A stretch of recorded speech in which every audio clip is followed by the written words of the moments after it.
Tumakbo ko. Tumakbo ng tumakbo, mabilis. Pero inabol niya ako.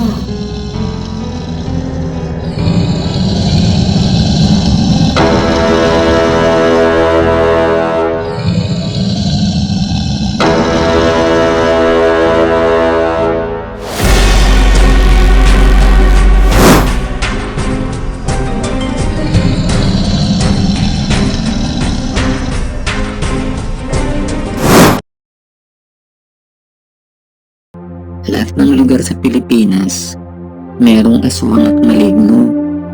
Lalo na dito sa Maynila. Huwag mo nga akong takutin. Hindi kita tinatakot.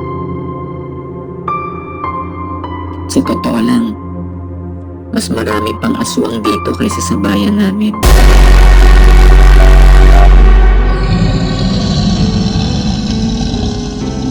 Gumagala.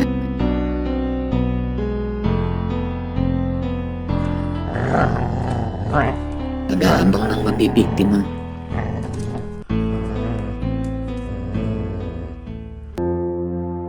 Bakit ikaw lang nakakakita?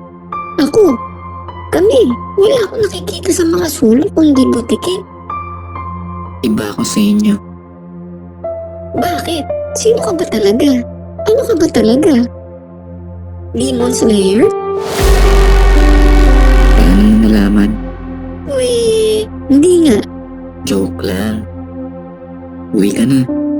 Gumagabi na. Baka may makasalubong kang aswang.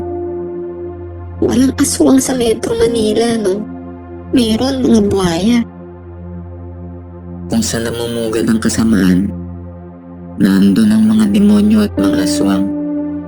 Tandaan mo yan. Papatingin lang ako kay Aaron. Weird siya talaga.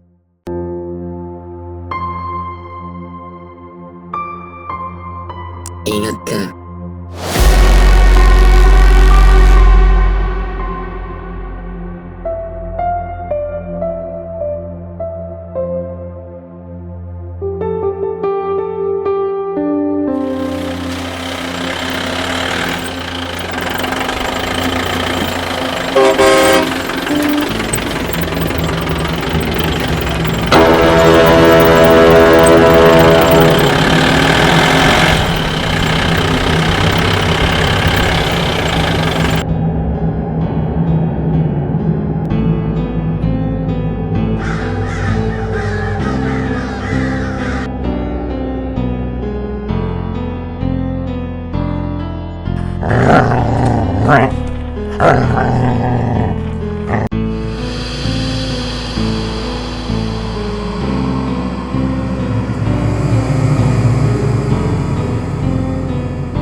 Tumakbo ko.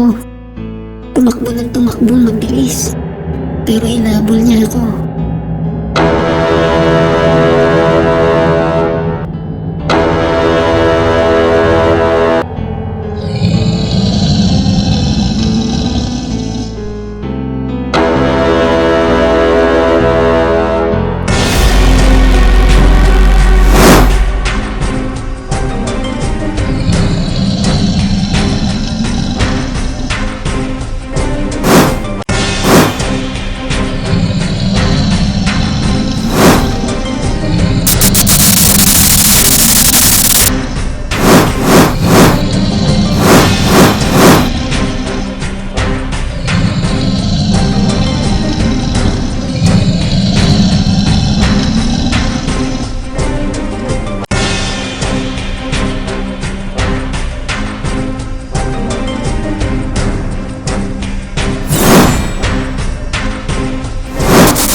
Nasaktan ka ba?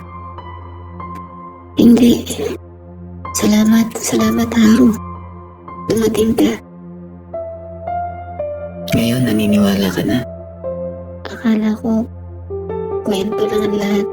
Totoo pala.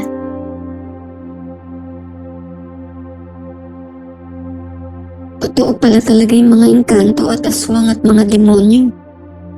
Mabuti na lang may mga katulad ni Haro. Teka muna, ano ba itong nararamdaman ko sa kanya? Crush lang ba talaga? O pumapag-ibig na? Please, walang tanong na jojowain o tatropahin. Walang tanong na date or pass. May jowa na siya. Pero ang mas malala, hindi siya ordinaryong tao. Hindi siya para sa akin. Nalaman na niya kung sino ako. Kailangan masiguro ko na hindi niya ako ibubulgar kahit kanino. Pag nangyari yon, mahihirapan akong hanapin si Aika. Mabibigo ang misyon ko. Kailangang patahimikin ko siya.